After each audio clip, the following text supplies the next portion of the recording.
Welcome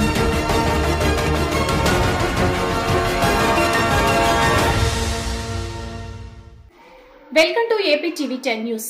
5 సంవత్సరాల తర్వాత ఎంతో ఘనంగా జరిగిన మారెమ్మ అవ్వ దేవమ్మ అవ్వల దేవర ఈ దేవర ఉత్సవాలకు ముఖ్య అతిథులుగా వైఎస్ఆర్సీపీ జిల్లా నాయకులు హాజరయ్యారు. కర్నూలు జిల్లా కోసిగి మండల పరిధిలోని సజ్జలగూడెం గ్రామంలో బుధవారం మేటిగౌడ్లు మరియు గ్రామ పెద్దల ఆధ్వర్యంలో మారెమ్మ అవ్వ దేవమ్మ అవ్వల దేవరను ఘనంగా నిర్వహించారు.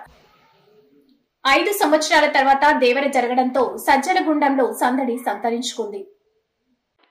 ముందుగా మంగళవారం అర్ధరాత్రి 12 తర్వాత గ్రామ ఆచారం ప్రకారం అమ్మవారి పూర్ణకుంభం దున్నపోతును కలశంతో డప్పు వాయిద్యాల మధ్య బాణసంచాలతో అమ్మవారి ఆలయాలకు తీసుకెళ్లి మారెమ్మ అమ్మ దేవమ్మ అవ్వల ఆలయాల ముందు అర్ధరాత్రి 12 దాటిన తర్వాత దున్నపోతును వధించిన తర్వాత దేవర పండగ ప్రారంభమైంది.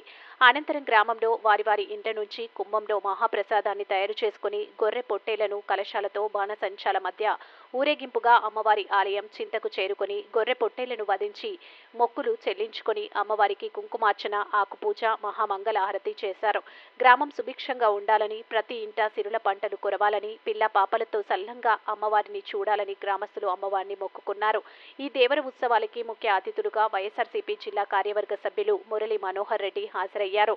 ఆయనకు గ్రామ వైఎస్ఆర్సీపీ నాయకులు గ్రామ సర్పంచ్ జేకే నర్సమ్మ, మాజీ ఎంపీటీసీ ఏ మూకప్ప, జేకే మల్లయ్యల ఆధ్వర్యంలో ఘన స్వాగతం పలికారు. ముందుగా గ్రామ దేవతలు అయినటువంటి మారెమ్మ దేవికి దేవమ్మ దేవికి ప్రత్యేక పూజలు చేపట్టి మొక్కులు చెల్లించారు. అనంతరం గ్రామ వైసీపీ నాయకులు ఆయనకు శాల్వాలు కప్పి సన్మానించారు. ఈ కార్యక్రమంలో గ్రామ నాయకులు కె నాగరాజు, వెంకటేష్ బి ఎల్లప్ప, జాంబవంతు, చిన్నన్న, ఉలిగప్ప, చిన్న పరప్ప తదితరులు పాల్గొన్నారు.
What